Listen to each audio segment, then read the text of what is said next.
সৌন্দর্য মানুষের চেহারায় নয়, মনে। মানুষ ঠিক ততখানি সুন্দর যতখানি তার মন সুন্দর থাকে। আর পৃথিবীতে সবকিছু সহজে পাওয়া গেলেও সুন্দর মনের মানুষ পাওয়াটা ভীষণ কঠিন। যার উপর কোনো অধিকার নেই তার উপর অভিমান করাটাও বোকামি। এই নির্মম সত্যটা আমরা সবাই জানি, কিন্তু কেন জানি না এমন একজন মানুষের উপর আমরা অভিমান করে বসি যে হয়তো কোনোদিন জানতেই পারবে না সেই অভিমানের কথাটা। অথচ নীরবে নিবৃতে নিশীতে মানুষটার উপর এক বুক অভিমান নিয়ে আমরা বসে থাকি। কি অদ্ভুত, তাই না? আসসালামু আলাইকুম, সবাই কেমন আছেন? আশা করছি যে যেখানে আছেন আল্লাহর রহমতে সবাই সুস্থ এবং ভালো আছেন। আমরাও আলহামদুলিল্লাহ ভালো আছি। নতুন আরো একটি ব্লগে আপনাদের সবাইকে আমন্ত্রণ জানাচ্ছি। ভিডিওর শুরুতে একটি লাইক দিয়ে পুরো ভিডিওটা দেখার অনুরোধ রইল। আজকে রান্নাঘরটা একটু ভালো করে পরিষ্কার করে নিচ্ছি, তবে পুরো রান্নাঘর বললে ভুল হবে। চুলার আশেপাশে যে অংশটুকু ছিল ওটাই আজকে ক্লিন করে নিচ্ছি। আমার রান্নাঘরটা অনেক বেশি ছোট। যারা প্রতিনিয়ত আমার ব্লগগুলো দেখে থাকেন তারা হয়তো বা অনেকেই জানেন যে আমার রান্নাঘরটা অনেক বেশি ছোট। আর ভাড়া বাসাতে সবকিছু মনের মতো হবে এটা আশা করাটাও ভুল। আমি যখন এই বাসাটা দেখে গিয়েছিলাম, আমার এই রান্নাঘরের টাইলসগুলোর জন্য না আমার খুব একটা ভালো লাগেনি। আপনাদের কাছে হয়তো বা মনে হতে পারে যে এই টাইলসগুলোতে ময়লা, আসলে কিন্তু তা না। জানি না এখানের এই টাইলসগুলো কিরকম যেন, দাগগুলো কোনোভাবেই আমি ভীম জালি দিয়ে অনেক চেষ্টা করেছি যে উঠানোর জন্য, কোনোভাবেই না এই দাগগুলো উঠে না, মানে এরকমই থাকে। আর টাইলসগুলোর মাঝখানে যে কালো দাগগুলো দেখতে পাচ্ছেন ওগুলো না, যে সিমেন্টগুলো দেয়া এরকম ডার্ক কালারের ছিল, মানে কোনোভাবেই আমি এই জায়গাটাকে হোয়াইট করতে পারছি না। যদি আপনাদের কারো কাছে কোনো রকমের আইডিয়া থাকে প্লিজ আমাকে কমেন্ট করে জানাবেন, আমি চেষ্টা করব। তো দেখা যায় কি এরকম ডার্ক কালার হলে দেখতেও খুব একটা ভালো লাগে না। আর প্রতিনিয়ত কিন্তু আমি এগুলোকে পরিষ্কার করি বা মুছামুছি করার চেষ্টা করি। আর কম বেশি যারা রেগুলার আমার ব্লগগুলো দেখেন তারা তো জানেনই যে আমি আমার কিচেনটাকে কত বেশি পরিষ্কার রাখার চেষ্টা করি। তারপরেও আসলে রান্নাঘর যেহেতু ময়লা তো হয়ই, তেল কাস্টে হয়ে যায়, এটা খুবই স্বাভাবিক। আর আমার বাসায় সব থেকে বেশি এই কর্নারটার মধ্যেই মানে বেশি তেল কাস্টে জমে থাকে, কারণ একেবারে চুলার পাশে হওয়াতে এই জায়গার মধ্যে ময়লাটাও বেশি জমে। আর আমার কিচেনে কিন্তু কোনো রকমের চিমনি নেই, যার কারণে প্রচুর পরিমাণে তেল কাস্টে হয়ে যায়। কিছুদিন পর পর আমার কিচেনটাকে এভাবে এক একটা কর্নার নিয়ে ডিপ ক্লিনিং করতে হয়। তো আজকে ওটাই করে নিয়েছি। সেই সাথে যাদের ছোট কিচেন আশা করছি তারাও কিছুটা আইডিয়া পাবেন।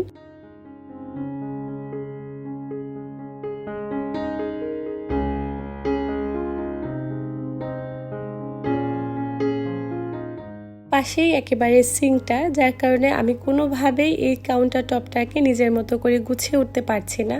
আর এখানে জায়গাটাও খুবই অল্প, সেজন্য আমি যেহেতু সিঙ্কটা পাশে, এর জন্য থালাবাটি ধুয়ে রাখার জন্য একটা র্যাক রেখেছি। ওটার মধ্যে রেগুলার প্লেট, বাটি, কাপ এগুলোই রাখা হয়। যদি এই কর্নারটা আমি মশলাদানি বা মশলার জার দিয়ে সাজিয়ে রাখি, ওই পাশে যদি আমি থালাবাটি রাখার জন্য এই র্যাকটা রেখে দিই, পরে আবার আমার কাটাকুটা করতে বেশ ঝামেলা হয়ে যাবে। ওটার জন্য আমার কাছে মনে হয়েছে যে এই সাইডে যদি আমি এই র্যাকটা রেখে দিই, বেশ অনেকটা জায়গা আমি নিজের মতো করে গুছিয়ে নিতে পারবো বা স্পেসও কিছুটা হবে। ওটার জন্যই আমি থালাবাটি রাখার জন্য র্যাকটা এখানেই রেখেছি।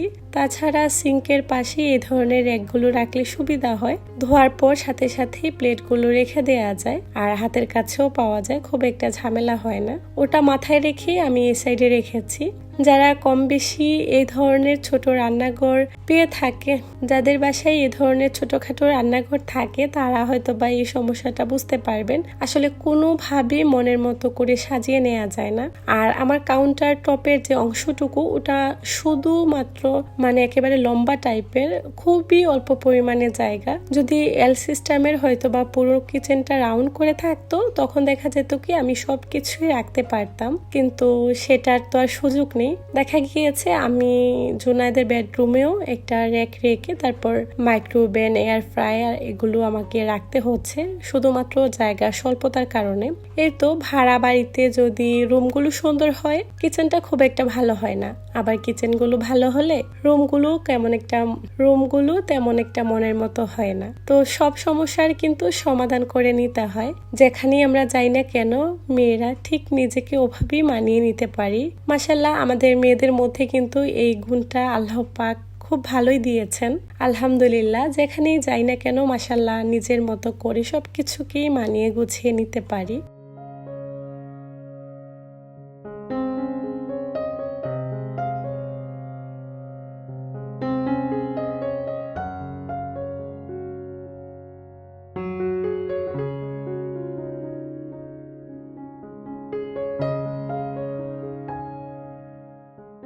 ছোট কিচেনের মধ্যে যত বেশি ছোটখাটো অর্গানাইজগুলো থাকে কিচেনটা গোছাতে কিন্তু ততই সুবিধা।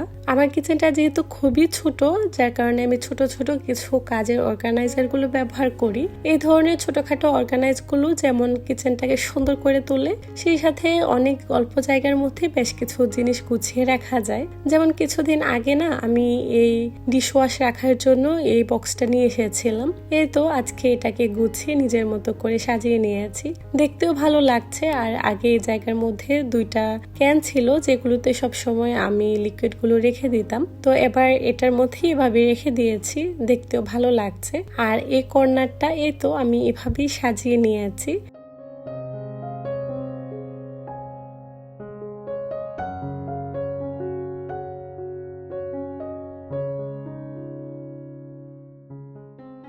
যে যার পছন্দ মতো তার কিচেনটা সাজাতেই বেশি পছন্দ করেন। রান্নাঘর ছোট হোক বা বড় সেটা বড় কথা নয়, রান্নাঘরটা কিরকম ভাবে গুছিয়ে নেওয়া হয়েছে বা কতটা ক্লিন থাকে সেটাই বড় কথা। আসলে সব সময় যে সবকিছু পারফেক্ট হবে এমনটা নাও হতে পারে। আর ওই যে বললাম টাইলসগুলো একদমই দেখতে ভালো লাগছে না, তবে হ্যাঁ আমি চাইলে কিন্তু এখানে স্টিকারও লাগাতে পারি। তবে নিচের যে অংশটাতে ওটাতে স্টিকার লাগানো এলাও নেই। আমরা যারা ভাড়া বাসায় থাকি তারা জানি যে একটা যদি কোনো কিছু আমাকে হ্যাং করতে হয় সেটা ড্রিলিং করার জন্য কিন্তু বাড়িওয়ালা থেকে পারমিশন নিতে হয়। অনেক ওনারা আছেন নিজে থেকেই এসব কাজ করে দেন, আবার অনেকেই আছেন একদমই পছন্দ করেন না।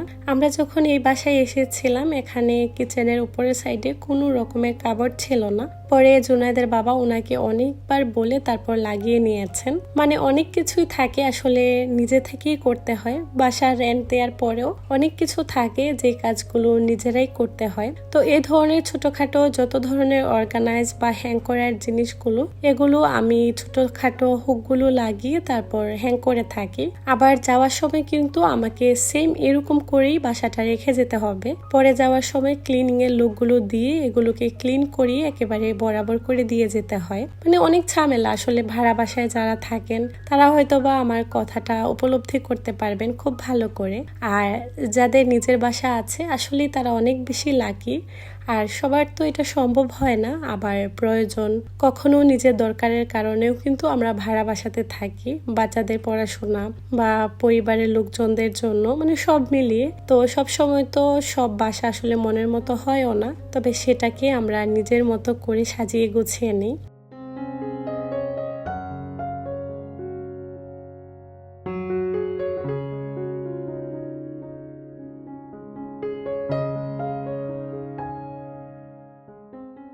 তবে এক্ষেত্রে আরো একটা কথা বলে রাখা ভালো, অনেক সময় দেখা যায় অনেক ভাড়াটিয়া থাকেন যারা বাসার মধ্যে প্রচুর পরিমাণে ডিল করে থাকেন বা বিভিন্ন ধরনের দেয়ালে বিভিন্ন ধরনের দাগ সে সাথে ফুটো করে থাকেন। এক্ষেত্রে দেখা যায় কি দেওয়ালটাও যেমন নষ্ট হয়ে যায়, বাসার সৌন্দর্যটাও নষ্ট হয়ে যায়। তো সবাই তো আর এগুলো পছন্দ করেন না। আর পার্সোনালি এই জিনিসটা আমার একদমই ভালো লাগে না। আমি সবসময় যেখানেই থাকি না কেন একেবারে নিজের প্রয়োজন বা কোনো কারণ ছাড়া কোনো রকম ডিল বা এই ধরনের কাজগুলো আমি একদম করি না বললেই চলে। অনেক বাসার মালিকরা আছেন এগুলো দেখার পর খুব কষ্ট পান, কারণ সবারই তো অনেক কষ্টের শখের বাড়ি হয়ে থাকে। তো যার কারণে পরবর্তীতে যারা আসেন তাদের ধারণা থাকে যে হয়তো বা তারাও এই কাজটা করতে পারেন। তো ওটার জন্যই আগে থেকে ওনারা একেবারে খুব ভালো করে এই সম্পর্কে বুঝিয়ে দেন। তো যার কারণে আসলে বলা। তবে আমি চাইলে কিন্তু এখানে স্টিকার লাগাতে পারি, যেহেতু আমার বাসায় ছোট বাচ্চারা আছে ওরাও প্রায় সময় এখানে আসেন। যদি আবার কোনো সময় কোনো কারণে স্টিকারগুলো উঠিয়ে নেন বা যদি বাসার যিনি মালিক উনি পছন্দ না করেন, পরে আবার উঠানো অনেক ঝামেলা। যার কারণে আমি আপাতত কোনো রকম স্টিকার বসাচ্ছি না। আর টাইলসগুলো দেখতে না এরকমই, আশা করছি যারা নতুন আমার ভিডিওটা দেখছেন সেসব আপুরা হয়তো বা বিষয়টা বুঝতে পারবেন। তো যাই হোক, আপনাদের সঙ্গে অনেক কথাই বললাম। এর ফাঁকে কিন্তু আমি কিচেনে 2টা জিনিস নতুন করে গুছিয়ে নিয়েছি, দেখতেও ভালো লাগছে। এভাবে করে আমি গুছিয়ে নিয়েছি। আর এই পাশের কর্নারটা তো মোটামুটি আপনারা সবাই রেগুলার প্রতিদিন আমার ভিডিওতে দেখে থাকেন। রান্নাবান্না, কাটাকুটার কাজ বা যে কোনো জিনিস বানানো আমি এই সাইডটাতেই করে থাকি।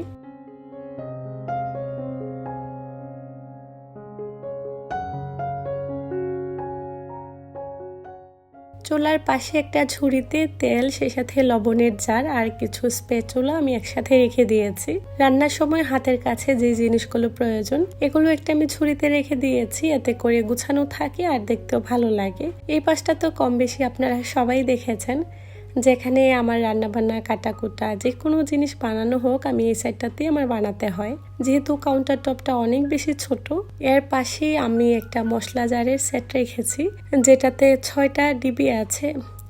এর পাশে আমি একটা মশলা জার রেখেছি যেটাতে গোটা মশলাগুলো আমি গুছিয়ে রাখতে পারি। এটার কথা অনেক সময় অনেক আপুরা আমাকে জিজ্ঞেস করে থাকেন। এটা আমি বেশ অনেক দিন আগে এখানকার একটা লোকাল মার্কেট থেকে নিয়েছিলাম। তো পাশেই আমি মশলা জারগুলো দিয়ে এভাবে সাজিয়ে নিয়েছি। আমার কিচেনটা খুবই ছোট, তবে চেষ্টা করি যতটুকুই আছে বা যত ছোটই হোক না কেন নিজের মতো করে যাতে গুছিয়ে রাখতে পারি। আমরা যারা গৃহিণীরা আছি দিনের বেশিরভাগ সময় কিন্তু আমাদের কিচেনেই সময় কাটে। যতবার না আমরা বেডরুমে যাই বা রেস্ট করার জন্য যাই, তার থেকেও বেশি সময় আমরা কিচেনেই কাটাতে হয়। রান্না বান্না, বিভিন্ন ধরনের খাবার বানানো, এই তো সব মিলিয়ে আমাদের বেশিরভাগ সময় কিচেনেই কাটে। তো চেষ্টা করি যাতে নিজের পছন্দের জায়গাটা নিজের মনের মতো হয়। রান্নাঘরটা যখন পরিপাটি পরিষ্কার থাকে দেখবেন রান্না করার পরেও একটা শান্তি লাগে।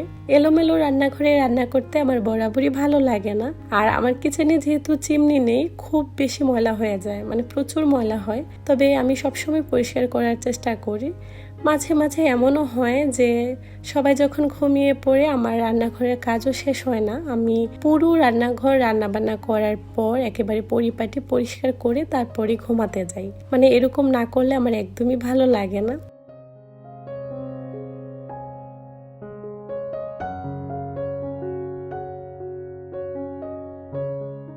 তো যাই হোক, আজকের ভিডিওটা এ পর্যন্তই। সবাই অনেক বেশি ভালো থাকবেন। আল্লাহ হাফেজ।